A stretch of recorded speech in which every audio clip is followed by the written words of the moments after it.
بسم الله الرحمن الرحيم.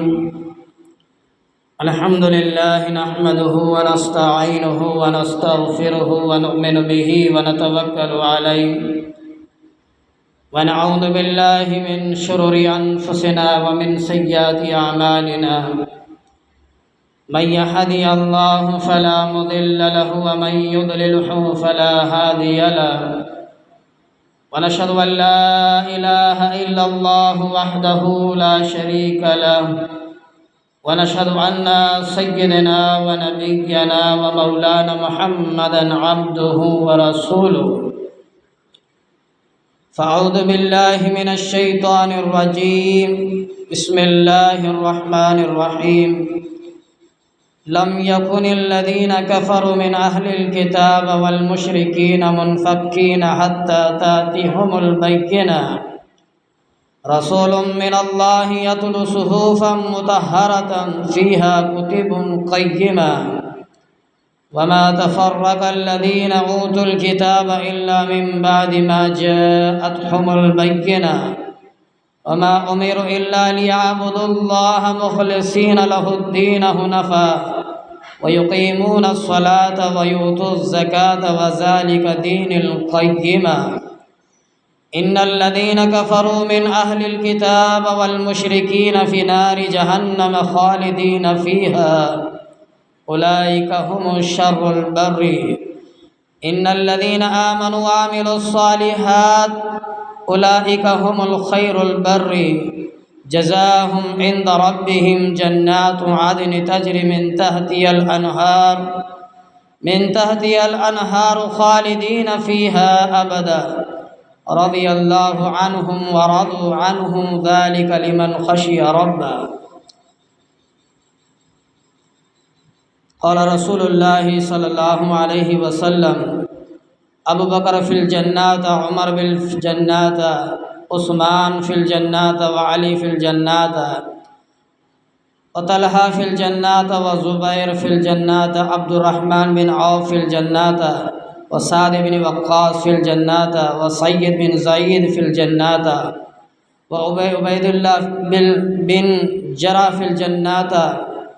صدق اللہ العظیم وصدق رسولہ النبی الکریم ونحن على ذلك لمن الشاهدين والشاكرين والحمد لله رب العالمين. اللهم صل على محمد وعلى آل محمد كما صليت على إبراهيم وعلى آل إبراهيم إنك حميد مجيد. اللهم بارك على محمد وعلى آل محمد كما باركت على إبراهيم وعلى آل إبراهيم إنك حميد مجيد. بزرگوں اور دوستو، گزشتہ جمعے میں واقعہ کربلا کے بارے میں عرض کیے گئے تھے.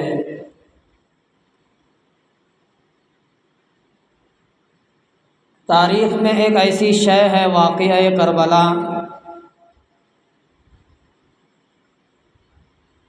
اور وہی 10 محرم الحرام کو ہوئی ہے.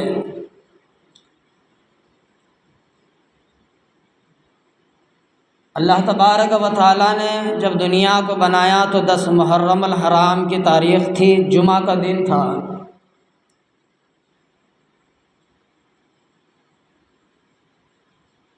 اور سیدنا حضرت آدم علیہ السلام کو پیدا فرمایا تو وہ بھی محرم الحرام کی 10 تاریخ تھی، جمعہ کا دن تھا. سیدنا حضرت آدم علیہ السلام کی توبہ قبول ہوئی تو وہ بھی محرم الحرام کی 10 تاریخ تھی، جمعہ کا دن تھا.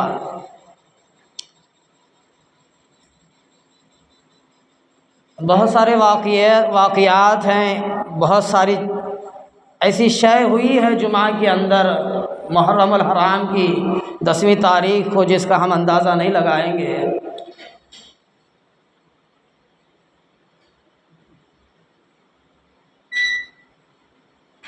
کتابوں کے اندر موجود ہے ایوب علیہ السلام کو اللہ شفائے کاملہ عطا فرمایا تو وہ بھی محرم الحرام کی 10 تاریخ تھی اور جمعہ کا دن تھا.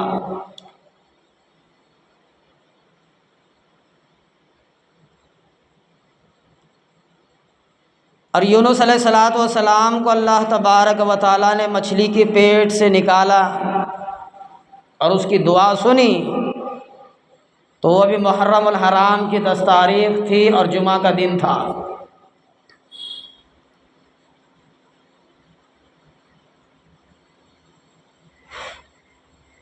تو اسی کے اوپر اللہ تبارک و تعالیٰ کے نبی کریم صلی اللہ علیہ وسلم نے فرمایا آخر میں ایک چیز بھیانک ہونے والی ہے،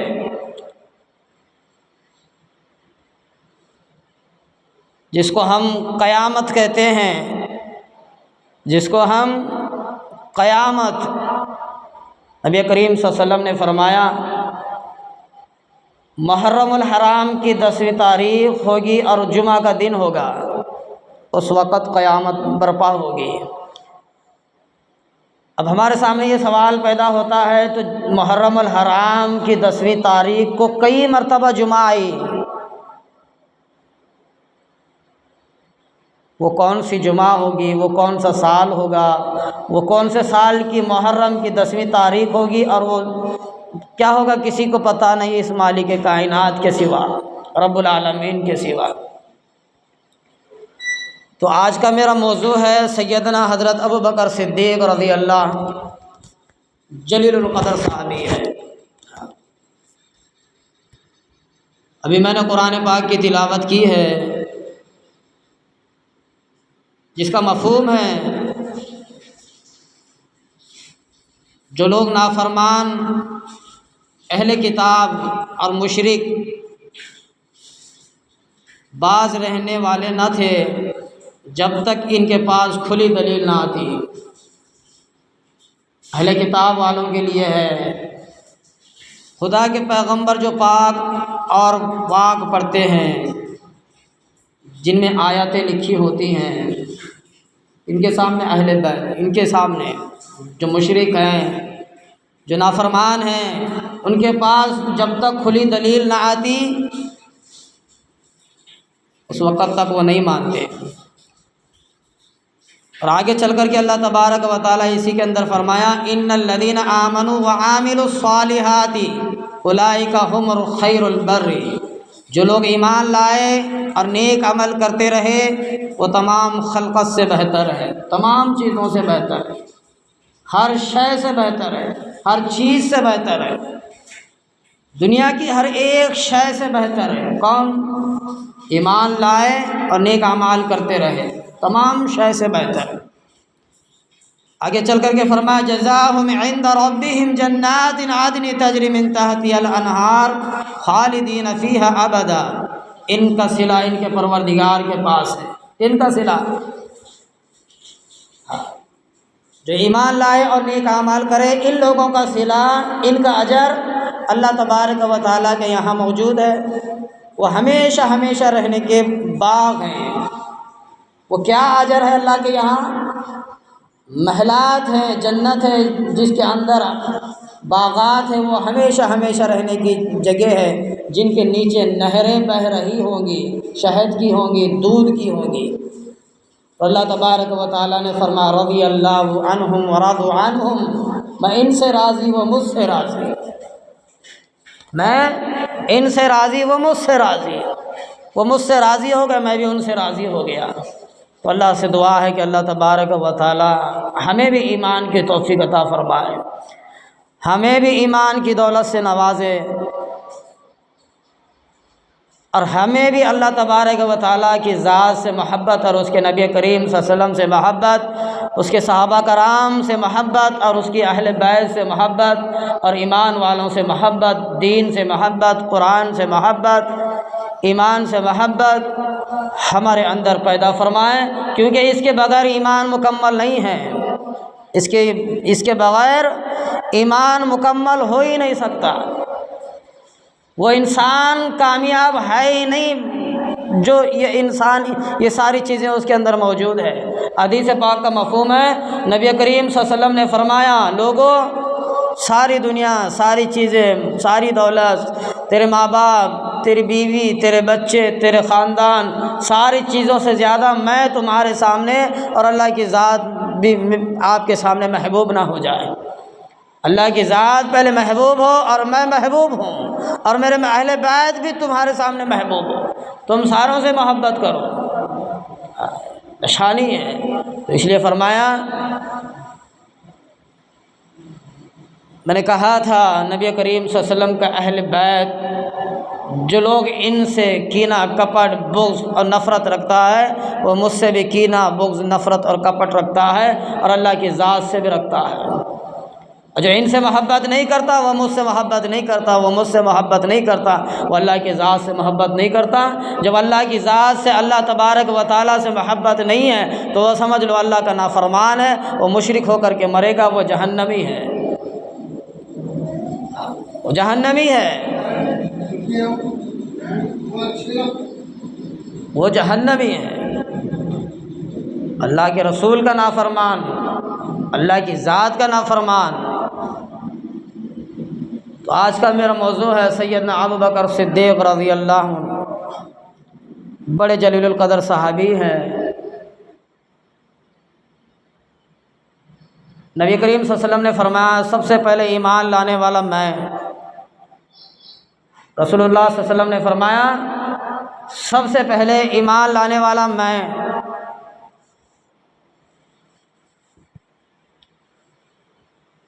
اور اس کے بعد اللہ کے رسول اللہ صلی اللہ علیہ وسلم نے تبلیغ دی، تعلیم دیا، لوگوں کو دعوت دی، لوگوں کو دین کی طرف بلایا، اللہ کی ذات کی طرف بلایا، اللہ کی ذات قدرت طاقت سے ڈرایا۔ اور سب سے پہلے جو ایمان میں داخل ہونے والے سیدنا حضرت ابوبکر صدیق ہے۔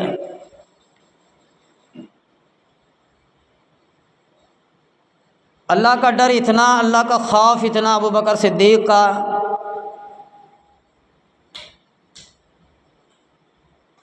اتنا اللہ کی ذات سے ڈرا کرتے تھے۔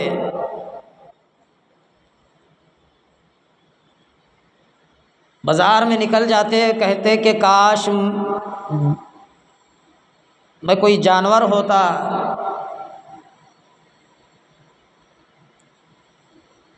وہ جنگل میں دیکھا ایک جانور چر رہا تھا، جنگل میں دیکھ کر کے دیکھا جانور چر رہا تھا۔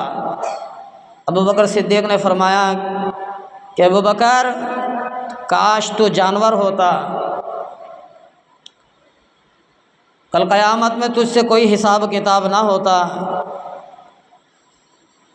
تو مر جاتا، مٹی ہو جاتا، تجھ سے کہ اللہ کی ذات کوئی حساب و کتاب نہ لیتی، تیری عیش و آرام کی زندگی ہے، تجھ سے کوئی سوال ہوگا، تجھ سے کوئی جواب ہوگا، نہ تجھے نہ قبر ہے، نہ حشر ہے، نہ پل صراط ہے، نہ تجھے جنت ہے، نہ جہنم ہے، تو کتنے عیش میں ہے، کاش تو جانور ہوتا۔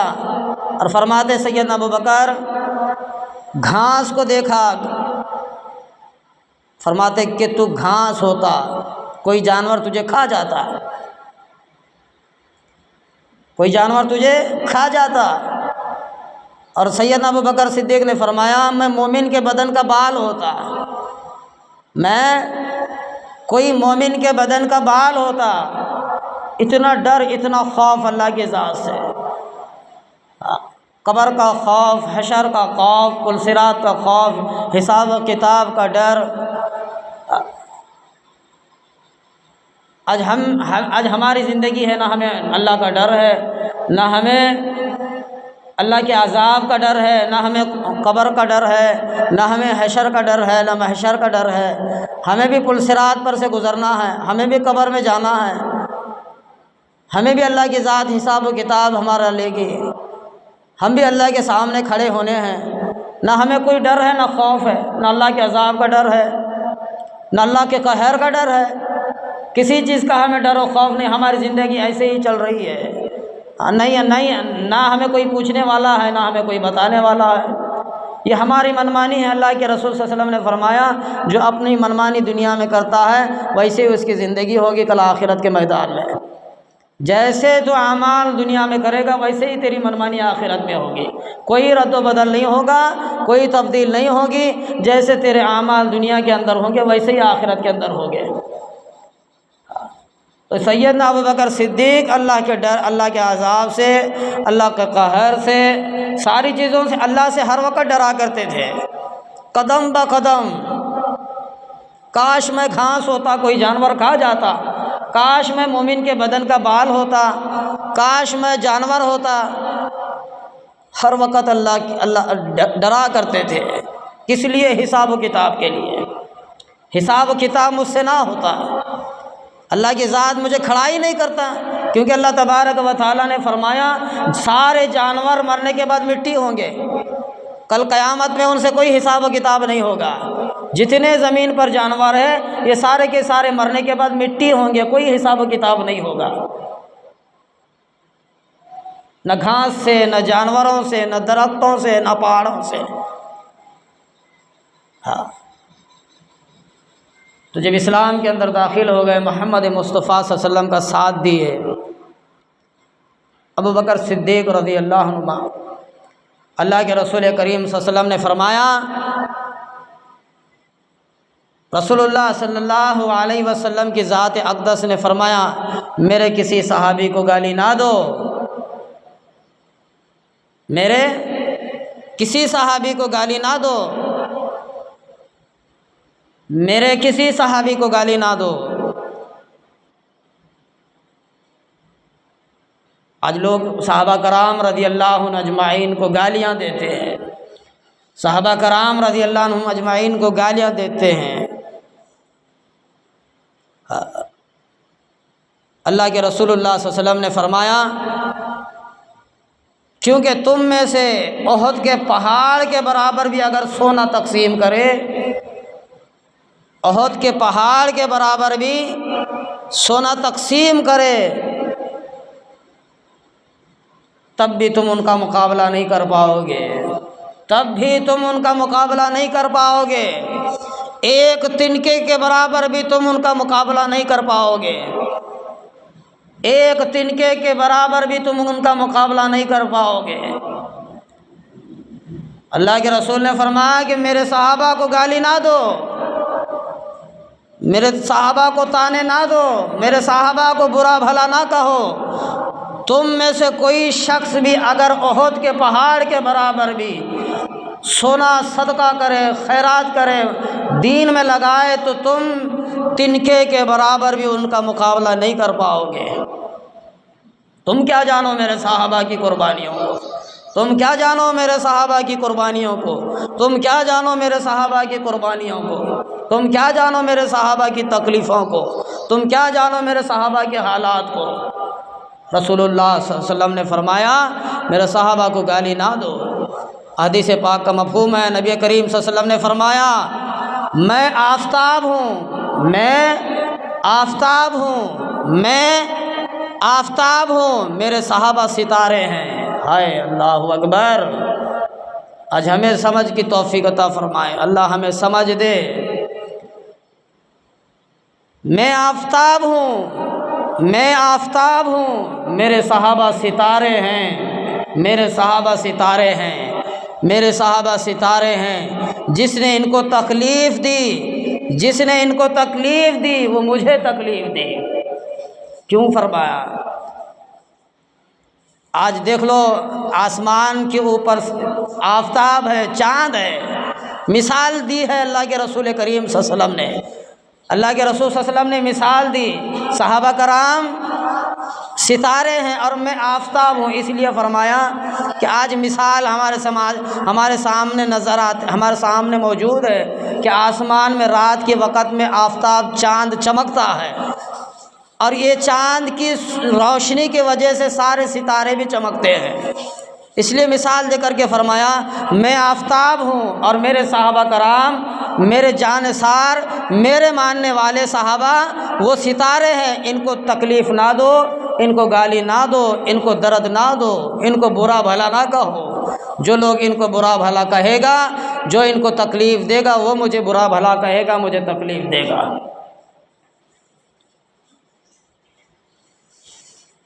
نبی کریم صلی اللہ علیہ وسلم نے فرمایا امت میں آپ کے بعد اب دین میں، اسلام میں اللہ کی ذات کے بعد سب سے اہم جو مرتبہ ہے وہ اللہ کے نبی کریم صلی اللہ علیہ وسلم کا ہے، سب سے بڑا مرتبہ۔ اللہ کے بعد جو مقام، جو مرتبہ، جو عزت اللہ تبارک و تعالیٰ نے دی ہے تو جناب حضرت محمد مصطفیٰ صلی اللہ علیہ وسلم کو دی ہے، اس کے بعد کسی کا مقام نہیں ہے۔ اب جب تک اللہ کے رسول کریم صلی اللہ علیہ وسلم دنیا میں موجود تھے، دنیا میں زندگی بسر کی، سلامت تھے، تو اس کے بعد اللہ کے نبی کریم صلی اللہ علیہ وسلم نے فرمایا میرے بعد سب سے زیادہ مرتبے والا سیدنا ابو بکر صدیق ہے۔ اتنا مقام اللہ نے، اتنا مقام دیا، اتنا مرتبہ دیا اللہ کے رسول صلی اللہ علیہ وسلم نے۔ امت میں آپ کے بعد، امت میں نبی کریم صلی اللہ علیہ وسلم کے بعد سب سے بعد میں نبی کے بعد جس کا مرتبہ ہے وہ سیدنا ابو بکر صدیق رضی اللہ ہے۔ اور اس کے بعد فرمایا عمر فاروق، اس کے بعد فرمایا عثمان، اس کے بعد فرمایا علی رضی اللہ۔ معتبر صحابی ہے، معتبر جلیل القدر صحابی ہے چاروں میں سے۔ اتنا جلیل القدر صحابی سیدنا ابو بکر صدیق کتابوں کے اندر موجود ہے۔ جب اسلام میں داخل ہوئے، نبی کریم صلی اللہ علیہ وسلم کا ساتھ دینا شروع کیا، کئی دن یا مہینے گزر جانے کے بعد نبی کریم صلی اللہ علیہ وسلم سے فرمایا یا رسول اللہ صلی اللہ علیہ وسلم، کب تک ہم تنہا نماز پڑھیں گے؟ کب تک ہم اکیلے نماز پڑھیں گے؟ کب تک ہمارے ایمان کو ہم چھپائیں گے؟ کب تک ہم اسلام کو چھپائیں گے؟ کب تک ہم گھر میں بیٹھیں گے؟ آپ حکم فرمائیں، آپ ہمیں حکم فرمائیں، ہم گھر گھر جائیں، ہم بازار میں جائیں، گلیوں میں جائیں، کوچوں میں جائیں، لوگوں کو سمجھائیں گے۔ نبی کریم صلی اللہ علیہ وسلم نے فرمایا ابو بکر ایسا نہیں ہے، اللہ کا حکم نہیں تھا، ایسا نہیں ہے ابو بکر، ابھی خاموش رہو، ابھی حکم نہیں ہے۔ اللہ کے رسول کریم صلی اللہ علیہ وسلم کے منع کرنے کے باوجود، اللہ کے رسول منع کرنے کے باوجود سیدنا ابو بکر صدیق بیت المقدس کے اندر تشریف لے جاتے ہیں، علل اعلانیہ کے طور پر فرماتے ہیں لوگوں میں جس کی مانتا ہوں تم بھی اس کے مانو، لوگوں میں جس کی مانتا ہوں تم بھی اس کی مانو، میں جس کا ساتھ دیتا ہوں تم بھی اس کا ساتھ دو، اور اس نے اللہ کی ذات کی توحید، اللہ کی بڑائی، اللہ کا دین لے کر کے آیا ہے، تم بھی اس کا ساتھ دو۔ تم جس کی عبادت کرتے ہو چھوڑ دو، تم جس کو اپنا خالق مانتے ہو چھوڑ دو، تم جس کو اپنا رب مانتے ہو چھوڑ دو۔ سیدنا ابو بکر صدیق اتنا کہنا تھا، سارے مشرک مکہ کے بڑے بڑے ساروں نے گھیر لیا سیدنا ابو بکر صدیق کو، گھیرے میں لیا، ساروں نے اتنا مارا، اتنا پیٹا، کان میں سے خون، آنکھوں سے، منہ سے، ناک سے، سارے بدن سے خون، کوئی شے نہیں چھوڑا سیدنا ابو بکر صدیق کا۔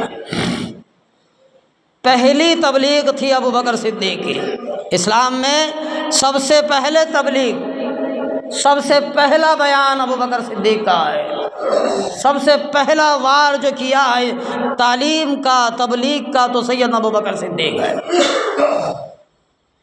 لوگوں چھوڑ دو، میں جس کا ساتھ دیتا ہوں، میں نے اسلام قبول کیا ہے، میں نے کلمہ پڑھا ہے، میں نے محمد کی غلامی کی ہے صلی اللہ علیہ وسلم، میں نے اللہ کی ذات کے ماننے والا بنا ہوں، میں اس مالک کائنات کا ماننے والا بنا ہوں، تم بھی ادھر آ جاؤ، تم بھی ہمارے ماننے والے بن جاؤ، یہی سیدھا راستہ ہے، یہی سچا راستہ ہے، یہی جنت کا راستہ ہے۔ اتنا مارا کہ سارا بدن خون میں لطف فت ہو گیا، ناک سے خون، کان سے خون، سر سے خون، منہ بھر کے خون ہی خون، اتنا مارا مشرکوں نے۔ کوئی اپنی برادری تھی، کتاب میں لکھا ہے بے ہوش ہو گئے، کیا بے ہوش ہو گئے، ہاں، ان کے قبیلے کے ان کی برادری کے، ان کے خاندان کے لوگوں کو پتہ چلا کہ ابو بکر صدیق کو مکہ کے لوگوں نے مارا ہے، پیٹا ہے، تو پتہ چلا تو ان کے سارے کی ساری برادری، ان کا سارا خاندان مکہ کے اندر موجود ہے کہ کس نے مارا ہے، کس نے تکلیف دی ہے ابو بکر صدیق کو، ہم ان کا بدلہ لیں گے۔ کتاب کے اندر موجود ہے سیدنا ابو بکر صدیق کو صبح مارتے، شام تک بے ہوشی کے عالم میں رہے، شام تک ہوش میں نہیں آئے، شام تک بے ہوشی ہوش میں نہیں آئے۔ ایک آتا ہے بات کرتا ہے، ہوش میں نہیں آتے، دوسرا آتا ہے بات کرتا ہے، ہوش میں نہیں آتے، شام تک بے ہوشی کا عالم ہے۔ جب ہلکی سی زبان کھلی تو کسی نے کان لگا کر کے سوچا، کسی نے کان لگا کر کے سنا تو کہا کہ زبان سے ایک لفظ تھا کہ محمد کا حال کیا ہے، میرے نبی کا کیا حال ہے، میرے محمد رسول اللہ صلی اللہ علیہ وسلم کا کیا حال ہے، مجھے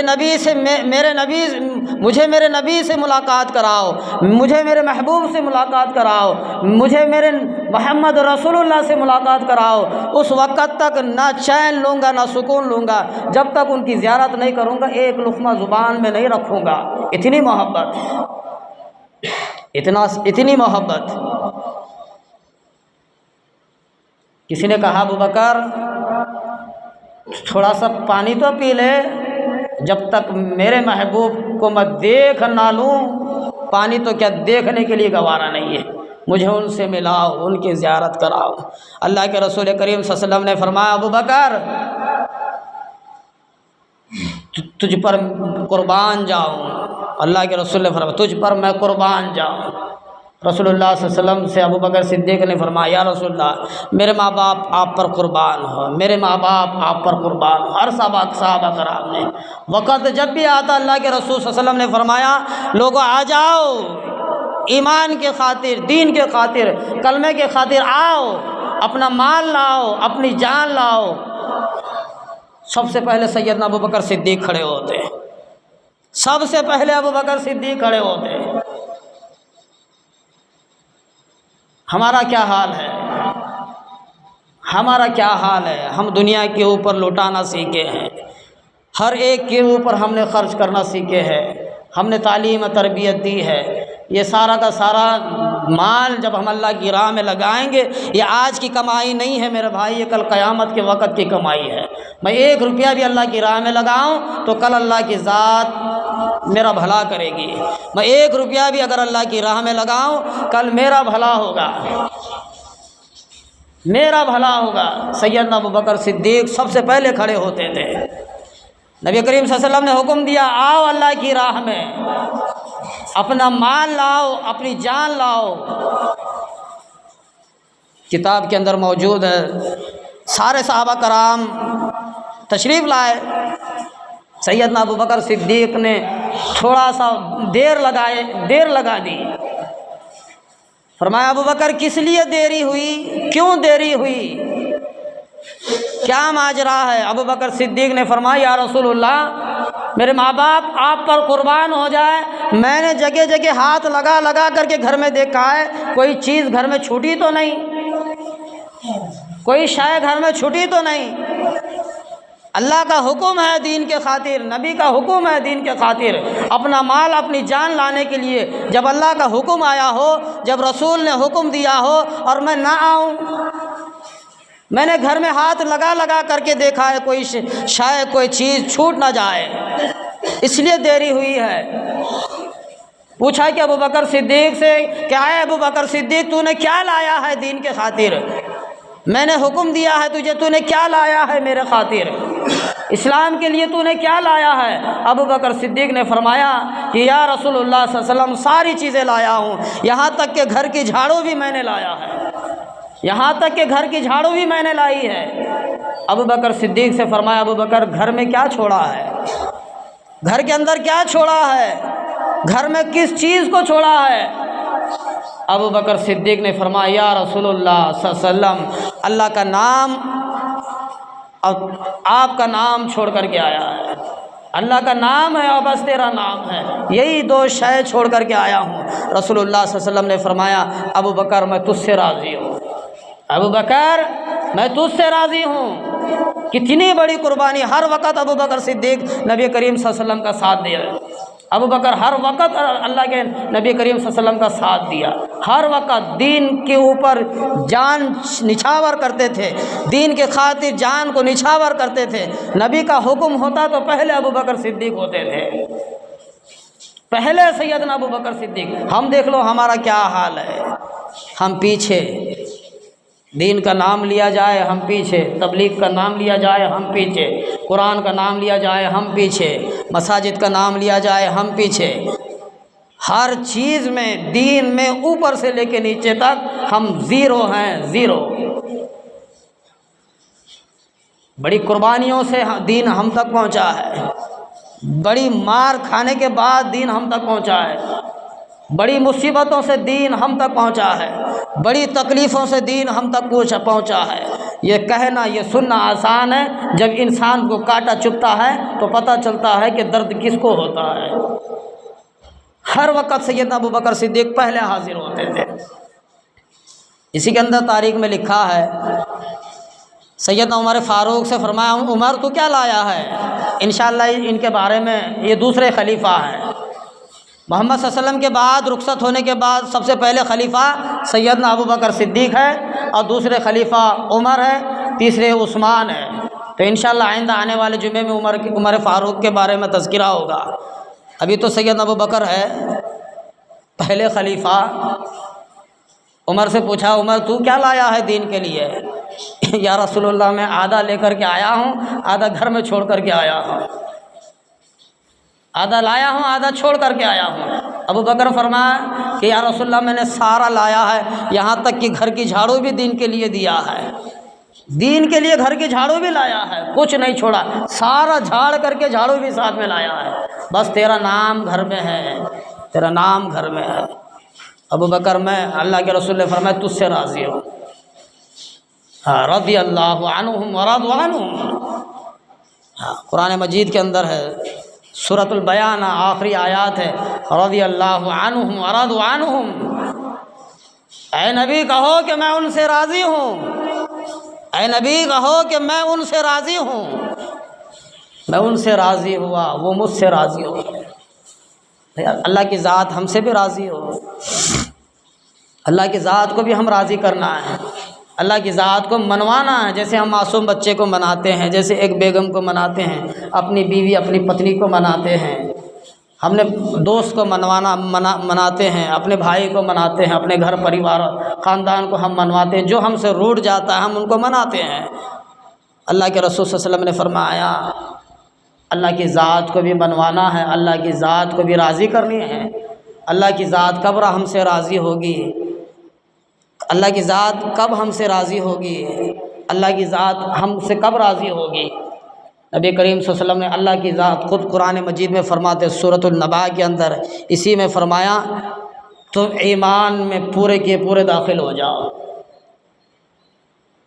آدھے سارے نہیں، پورے کے پورے داخل ہو جاؤ۔ دوسری جگہ قرآن مجید میں دوسری جگہ قرآن مجید میں ارشاد ہے، کہے لوگوں نے کہ یا اللہ ہم ایمان، یا رسول اللہ ہم ایمان لائے، ہم ایمان لائے۔ اللہ نے فرمایا اب چلو یہاں ہم تمہیں آزمائیں گے، ہم یہاں تمہیں آزمائیں گے، جب تک تمہاری آزمائش نہیں ہوگی، جب تک تم قابل قبول ایماندار نہیں بنو گے۔ یا اللہ کیسے آزمائیں گے؟ کس طرح آزمائیں گے؟ کون سی چیز سے آزمائیں گے؟ قرآن مجید میں اللہ کی ذات فرماتی ہے تمہیں بھوک سے آزمائیں گے، تمہیں بھوک سے آزمائیں گے، تمہیں مال سے آزمائیں گے۔ مال کیا ہے؟ کھیت باڑی ہے، سونا چاندی ہے، بیوی ہے، بچے ہے، پریوار ہے، خاندان ہے، ان سے آزمائیں گے۔ آج میرا بھائی مجھ سے روٹھ گیا، یہ آزمائش ہے، میری بیوی مجھ سے روٹھ گئی، یہ آزمائش ہے، گھر میں لڑائی ہے، فتنے ہیں، جھگڑے ہیں، آزمائش ہے، ایمان لائے، آزمائش ہے، فتنے بار بار کھڑے ہوتے ہیں، آزمائش ہے، فسادات بار بار کھڑے ہوتے ہیں، آزمائش ہے، جنگیں ہوتی ہیں، آزمائش ہے، سب سے بڑی جنگ جو ہوئی میں نے کہا تھا کربلا، نہیں کہا اللہ نے ہم تمہیں ہر طرح سے آزمائیں گے، تمہاری روزی چھین کر کے تمہیں آزمائیں گے، تمہاری نوکری چاکری چھین کر کے تم سے آزمائیں گے، تمہاری اولاد کو ختم کر کے ہم آزمائیں گے، تمہاری بیوی کو ختم کر کے آزمائیں گے، تمہاری جوانی کے وقت میں تمہارے ماں باپ کو چھین کر کے آزمائیں گے، پراپرٹی چھین کر کے آزمائیں گے، پیسہ ختم کر کے چھین کے آزمائیں گے، ہر چیز کے امتحان ہوگا، جوان بیٹا ہوگا اس کو لے کر کے تمہیں آزمائیں گے، ہر طرح سے تمہاری آزمائیں، تم کہتے ہو کہ ہم ایماندار ہیں، ہم چیک کریں گے، تمہارا امتحان لیں گے، تمہاری آزمائش ہوگی، یہ سارے امتحان ایمان لانے کے بعد ہر انسان کے اوپر طاری ہو جاتے ہیں، آنا شروع ہو جاتے ہیں۔ اور سیدنا ابوبکر صدیق رضی اللہ عنہ پہلے خلیفہ ہیں، اتنا مارتے لوگ، اتنا مارتے شام تک بے ہوش ہوتے، اور جب ہوش کے وقت میں آتے تو بیوی یاد نہیں آتی، بچے یاد نہیں آتے، ہائے میرا حبیب کیسا ہے، میرا یار کیسا ہے، میرا محبوب کیسا ہے، اس کو مجھے ان کی زیارت کراؤ، مجھے ان کا دیدار کراؤ، جب تک میں دیکھ لوں گا ایک خطرہ پینے کے لیے تیار نہیں، ایک لقمہ منہ میں رکھنے کے لیے تیار نہیں، میرے محبوب سے مجھے ملاؤ۔ اتنی محبت رسول اللہ صلی اللہ علیہ وسلم سے کیا کرتے تھے۔ جب ابو بکر صدیق رضی اللہ عنہ اتنی محبت، ہاں اتنا پیار اللہ کے رسول اللہ صلی اللہ علیہ وسلم سے، اور اللہ کے رسول صلی اللہ علیہ وسلم نے فرمایا جب اللہ تبارک و تعالیٰ نے ہمیں ہجرت کا حکم دیا، مکہ چھوڑنے کا اللہ کی ذات ہمیں حکم دیا، تو میرے ساتھ سیدنا ابو بکر صدیق تھے۔ کون؟ سیدنا ابو بکر صدیق۔ مکہ چھوڑنے کا حکم آیا، غار سور میں پناہ دی، غار سور میں پناہ دی سیدنا محمد مصطفیٰ صلی اللہ علیہ وسلم، سیدنا ابو بکر صدیق حضرت محمد صلی اللہ علیہ وسلم کی جان کے دشمن بنے تھے مکے کے مشرک لوگ، نافرمان لوگ محمد صلی اللہ علیہ وسلم کے دشمن بنے ہوئے تھے۔ طے کیا تھا، مشورہ کیا تھا کہ آج کی رات کسی طریقے سے محمد صلی اللہ علیہ وسلم کو قتل کیا جائے، ختم کیا جائے، نہ یہ رہے نہ اس کا دین باقی رہے گا، نہ یہ رہے نہ اس کے اللہ کا نام باقی رہے گا، اب یہ محمد ختم ہو کر کے رہے گا۔ اعلانیہ طور پر کہا، مشورہ کیا، محمد صلی اللہ علیہ وسلم کو اللہ نے حکم دیا اب جاؤ یہاں سے فوراً نکلو۔ رات کے اندھیری میں سیدنا حضرت علی رضی اللہ کو اپنے بستر پر سلائے، اپنے بستر پر سیدنا علی کو سلایا۔ فجر کے وقت میں کھڑکی سے، گھر کے پیچھے کی کھڑکی سے ہو کر کے، گھر کے باہر سے ہو کر کے سیدنا ابوبکر صدیق کے گھر پہنچے، کنڈی کھٹکھٹایا، آسمان نے دروازہ کھولا تو سیدنا محمد مصطفیٰ صلی اللہ علیہ وسلم اندر تشریف لائے۔ ابوبکر اللہ نے حکم دیا ہے اب یہاں سے روانہ ہونا ہے، اب یہاں سے چلنا ہے۔ کون چلے گا بھائی ایسے وقت میں؟ کسی کی جان قریب ہو، تلواریں، چھریاں، تیریں اس کے اوپر ختم کرنے کے لیے تیار ہیں لوگ، 30-40 لوگ ہیں، کون ساتھ دے گا؟ کوئی ساتھ نہیں دیکھتا۔ یا رسول اللہ میرے ماں باپ آپ پر قربان ہیں، میں تیار ہوں۔ اللہ حکم دیا ہے، ابو بکر صدیق کو لے کر کے راتوں رات نکلے ہیں محمد مصطفیٰ صلی اللہ علیہ وسلم۔ ادھر سے مکہ کے مشرک لوگ آئے تو دیکھا تو کوئی نہیں ہے، حضرت علی سوئے ہوئے تھے محمد کے بستر پر، تو حضرت علی کو پکڑا، مارا، پیٹا، بتا محمد کہاں ہے؟ مجھے پتہ نہیں ہے، میں نہیں جانتا، مجھے پتہ نہیں ہے۔ حضرت علی رضی اللہ کو گرفتار کیا، قید دن مکہ میں قید رکھا، اور کچھ پتہ نہیں چلا ان کی طرف سے تو ان کو آزاد کر دیا، اور پتہ چلا حضرت ابوبکر صدیق کے پاس گیا ہوگا، یہ ان سے محبت زیادہ کرتے ہیں، پیار زیادہ کرتے ہیں، اپنی جان کو نچھاور کرتے ہیں۔ تو مکے کے مشرک نافرمان لوگ محمد صلی اللہ علیہ وسلم کے دشمن ابوبکر صدیق کے گھر جاتے ہیں، آسمہ دروازہ کھولتی ہے، دیکھا کہ گھر میں کوئی نہیں ہے، پہلے ہی نکل چکے، تیرا باپ کہاں ہے؟ مجھے پتہ نہیں ہے۔ مکے کا مشرک بڑا ایک نے آسما کے چہرے پر ایک تماچا مارا، کان کی بالی جھڑ گئی، اتنا بھیانک تماچا، مار کھائی، پتہ نہیں چلا۔ اور مکے کے مشرکوں نے کہا جو بھی محمد کو زندہ یا مردہ لائے گا، ابوبکر کو زندہ یا مردہ لائے گا، 100 اونٹ ملیں گے، کتنے؟ 100 اونٹ ملیں گے۔ سارے لوگ مکہ کی وادیوں میں، گھاٹیوں میں انعام کے چکر میں تلاش کرنے کے لیے پھرے، لیکن ابو بکر صدیق حضرت محمد مصطفیٰ صلی اللہ علیہ وسلم غار سور کے اندر تشریف لے گئے۔ جانے سے پہلے سیدنا ابو بکر صدیق نے فرمایا، محمد، اے میرے نبی، اے میرے محبوب، پہلے میں جاؤں، دیکھو تو کیا حال ہے۔ اندر جاتے ہیں تو سارا کچرا پچرا غار کا، سور کا صاف کرتے ہیں، جہاں جہاں سوراخ تھی اپنے تہبند کو پھاڑ کر کے بند کرتے ہیں، اور 1 یا 2 سوراخیں کھلی تھیں، کوئی شے کپڑا نہیں تھا چھپانے کے لیے۔ ابو بکر صدیق اپنے دونوں پیر کے انگوٹھوں کو دبایا اور محمد صلی اللہ علیہ وسلم کو فرمایا، میرے محبوب اب اندر تشریف لائے، اب اندر تشریف لاؤ، کوئی ڈر نہیں ہے، کوئی خوف نہیں ہے۔ محمد صلی اللہ علیہ وسلم اندر تشریف لائے۔ اب دیکھو کتنا لاڑ ہے، کتنا پیار ہے۔ اللہ کے رسول کو، سارے جہاں کے بادشاہ، سارے نبیوں کے سردار کو ابو بکر صدیق اپنے گود میں سلایا ہے۔ آرام اب کیجئے، آرام کرایا ہے۔ 2 سوراخوں کو جو اپنے پیر کے انگوٹھوں سے بند کیا تھا، کوئی موذی جانور نے اس کو ڈھس لیا ہے۔ ابو بکر صدیق روئے ہیں، تکلیف ہوئی ہے، برداشت نہ کھا سکے، آنکھوں سے آنسو ٹپک کر محمد کے چہرے پر پڑے، اور محمد صلی اللہ علیہ وسلم ہوش میں آئے۔ ابو بکر کیا حال ہے، کیا بات ہے؟ یا رسول اللہ صلی اللہ علیہ وسلم، کوئی جانور مجھے ڈھس لیا ہے، کوئی جانور مجھے کاٹا ہے، بہت تکلیف ہوتی ہے۔ اللہ اکبر! اللہ کے رسول نے فرمایا، ابو بکر تیرا پیر لا، تیرا پیر لا۔ ابو بکر کا پیر خود ہاتھ میں پکڑا اور اپنا لعاب لگا کر کے فرمایا، اب کیا حال ہے؟ ایک جنگ کے موقع پر سیدنا عمر کی آنکھیں دکھتی تھی، عمر کہاں ہیں؟ مجھے پتہ نہیں کہ ان کی آنکھیں دکھ رہی ہیں۔ تو اللہ کے رسول نے فرمایا، ان کو کھینچ کر کے لاؤ، ان کو بلا کر کے لاؤ۔ وہ آئیں تو اپنا لعاب نکالا اور آنکھوں پر لگایا۔ عمر نے فرمایا، اب مجھے صحت ہے، اب مجھے تندرستی ہے۔ یہ ہے سیدنا ابو بکر صدیق، ہر وقت ساتھ دیا سیدنا ابو بکر صدیق۔ اور محمد صلی اللہ علیہ وسلم کی وفات کے پہلے ہی اللہ کے رسول نے ان کو پہلا خلیفہ مقرر کیا۔ کئی سال خلیفہ رہے، دین کو سنبھالا، قرآن کو سنبھالا، اس کے بعد دنیا سے پردہ فرمائے۔ اللہ مجھے اور آپ کو عمل کی توفیق عطا فرمائے۔ وآخر الحمد للہ رب العالمین۔